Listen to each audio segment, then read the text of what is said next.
que tudo, a paz de Cristo é especial.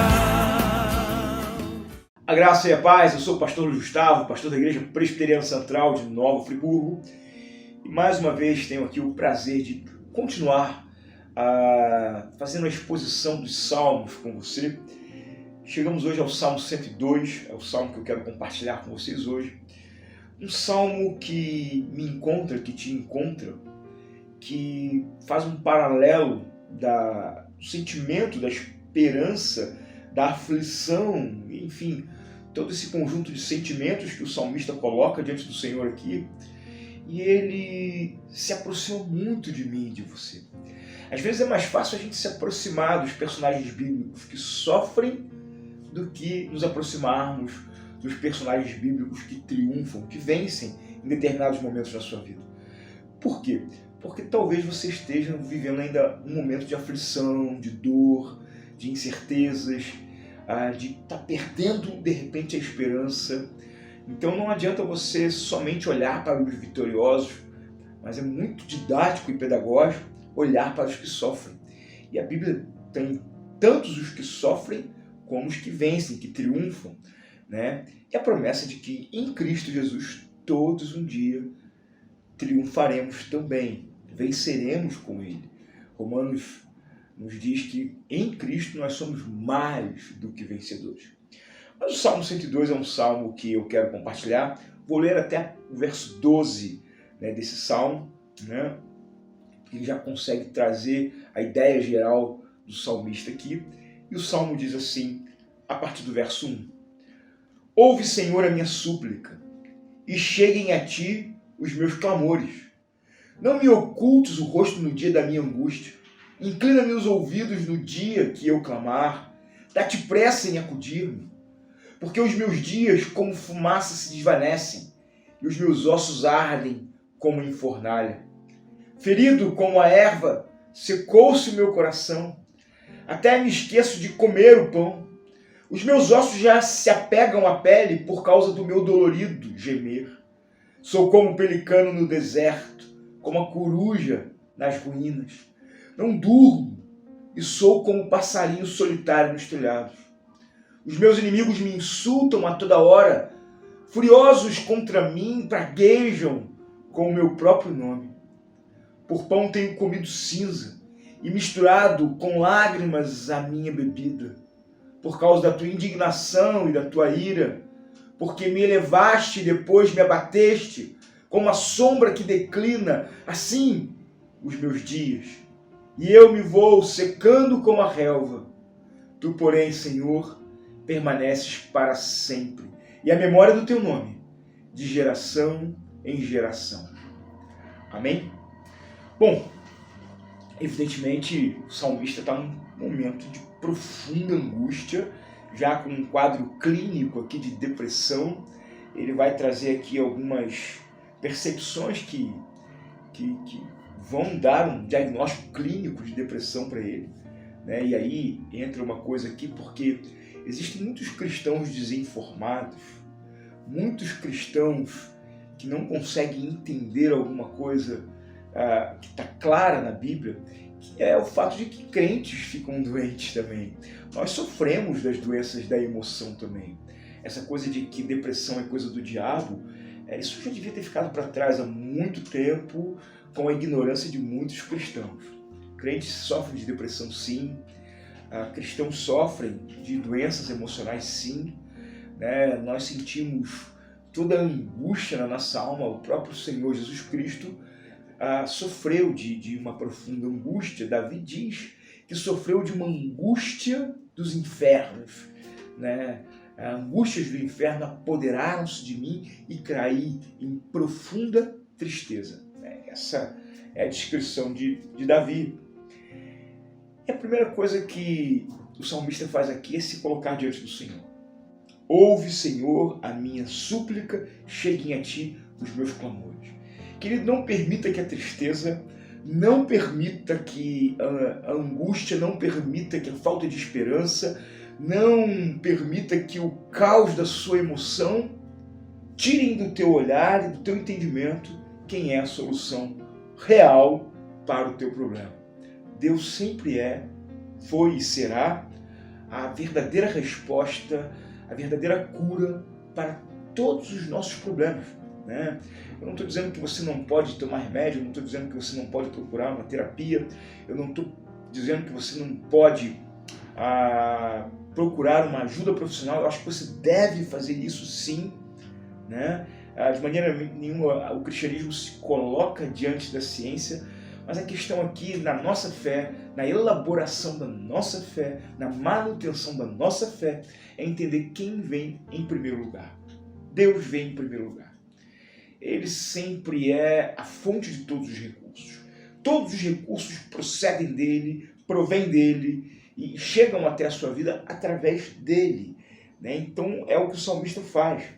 A partir do verso 3 ele começa a trazer aqui algumas descrições do seu sentimento, e da sua realidade, que talvez façam muito sentido para você, né? Porque os meus dias, como fumaça, se desvanecem. Eu acho que essa é uma questão preponderante para mim e para você. Eu passei dos 40 e vejo que os meus dias estão se desvanecendo realmente como a fumaça.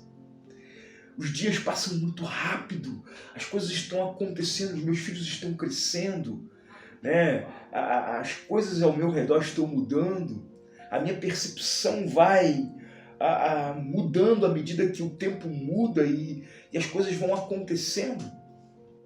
Isso é assim para mim e para você. Talvez você que já esteja numa idade mais avançada, talvez você olhe para o teu passado e diga: parece que foi ontem que eu vi isso. Parece que foi ontem que eu estava na escola, parece que foi ontem que eu casei, parece que foi ontem que eu comecei a trabalhar. E já se passaram tantos anos e parece que algumas coisas não mudam na nossa vida. Muitas coisas mudam, mas algumas parecem permanecer do mesmo jeito. Principalmente aquelas coisas que nós gostaríamos muito que mudassem. Elas parecem insistir em permanecer do mesmo jeito. E isso traz uma profunda angústia. Os meus ossos ardem como em uma fornalha. Ferido como a erva, secou-se o meu coração. A ideia de ferir a erva aqui é arrancar a erva da sua raiz, colocá-la sobre uma mesa. E ali colocado não há outra esperança, não há outra coisa que se esperar senão secar. Uma vez cortada da sua raiz, uma vez tirada do seu lugar, a erva seca, ela vai secar. Os meus ossos já se apegaram à pele por causa do meu dolorido gemer. Sou como um pelicano no deserto, como uma coruja na ruína. O pelicano precisa estar no mar. A coruja, interessantemente, ela não vive em lugares pedregosos, ela vive em árvores ou então no chão. Normalmente as corujas fazem os seus ninhos em lugares baixos. Ela precisa ter uma visão. A coruja nas ruínas não tem visão, o pelicano no deserto não tem mar. Às vezes falta alguma coisa tão importante na nossa vida. A ideia aqui dessa descrição é que tem alguma coisa muito grave, muito séria faltando na minha vida. Talvez esteja faltando alguma coisa hoje na sua vida, alguém ou alguma circunstância. Não durmo e sou como um passarinho solitário nos telhados. Quantas pessoas deitam a sua cabeça no travesseiro e o sono não vem? Quantas pessoas só dormem a preço do remédio? Só conseguem pegar no sono às custas de ansiolíticos ou remédios para dormir, para tirar você, para apagar você. Talvez você seja uma pessoa que precise ser apagada, porque senão você não desliga, você não descansa, você não relaxa. E aí os meus inimigos insultam a toda hora e furiosos contra mim praguejam. Talvez não sejam nem pessoas, talvez sejam pessoas na sua vida, mas talvez os inimigos maiores sejam os seus sentimentos, a sua culpa, talvez toda a estrutura do seu pensamento, talvez a sua história. Talvez os seus medos sejam o seu maior inimigo e você não consiga lidar bem com isso. E eles praguejam o seu nome. Por pão tenho comido cinza e misturado com lágrimas a minha bebida. Talvez você seja uma pessoa hoje que perdeu até a vontade de comer. Talvez hoje o que você bebe seja misturado às suas lágrimas. Talvez o choro tenha sido o seu companheiro constante. Aqui o salmista se alinha com muitos de nós. Aqui a angústia dele se alinha com a minha angústia, a crise dele se alinha com a minha crise. E quem não passou por isso, ou quem não esteja passando por isso, nesses momentos tão difíceis que nós estamos vivendo, queridos? Mas eis que o verso 12 traz um versículo que pode mudar toda a realidade aqui.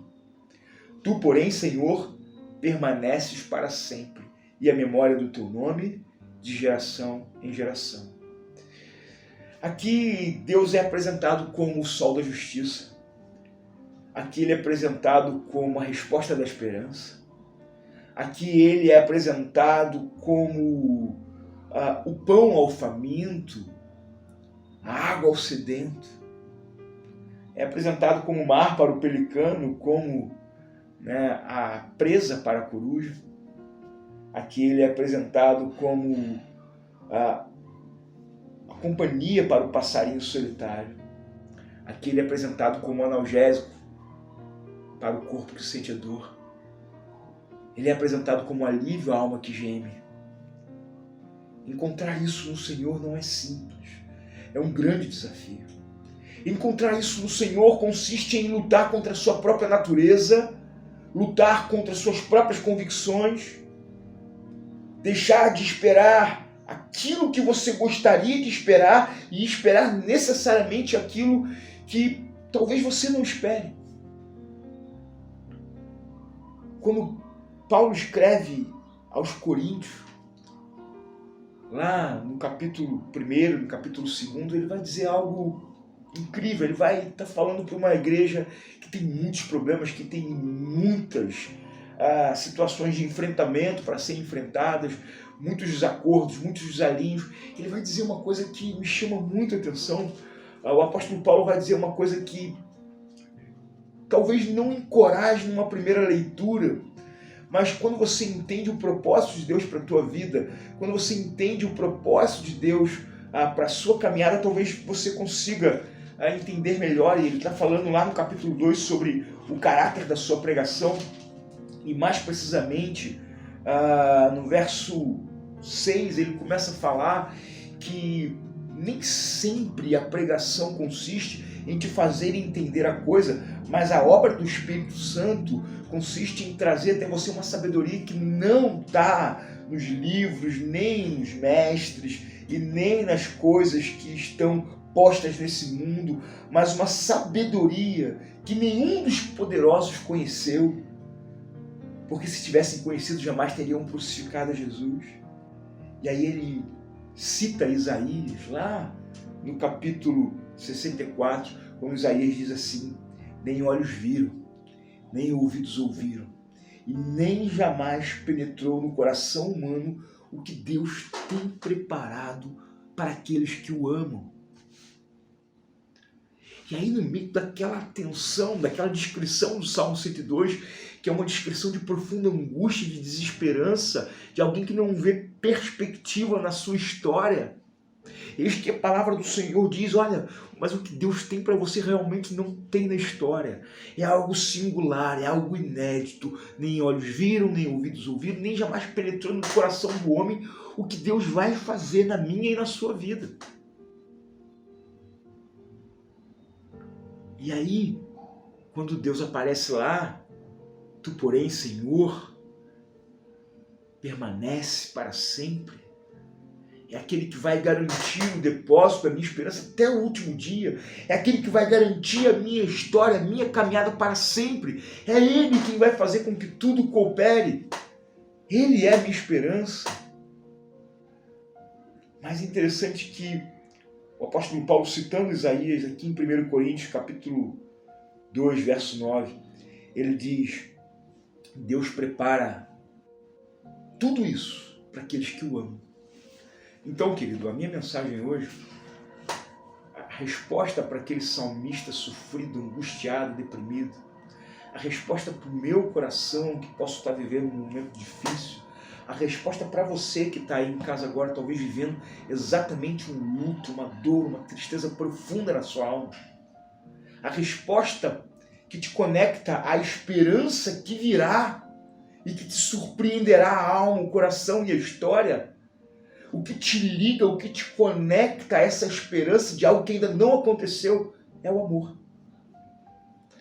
Não um amor primeiro, mas um amor segundo. Deus preparou aquilo para aqueles que o amam. O amor que nós temos por Deus não é um amor original, é um amor de resposta. Porque primeiro Ele nos amou.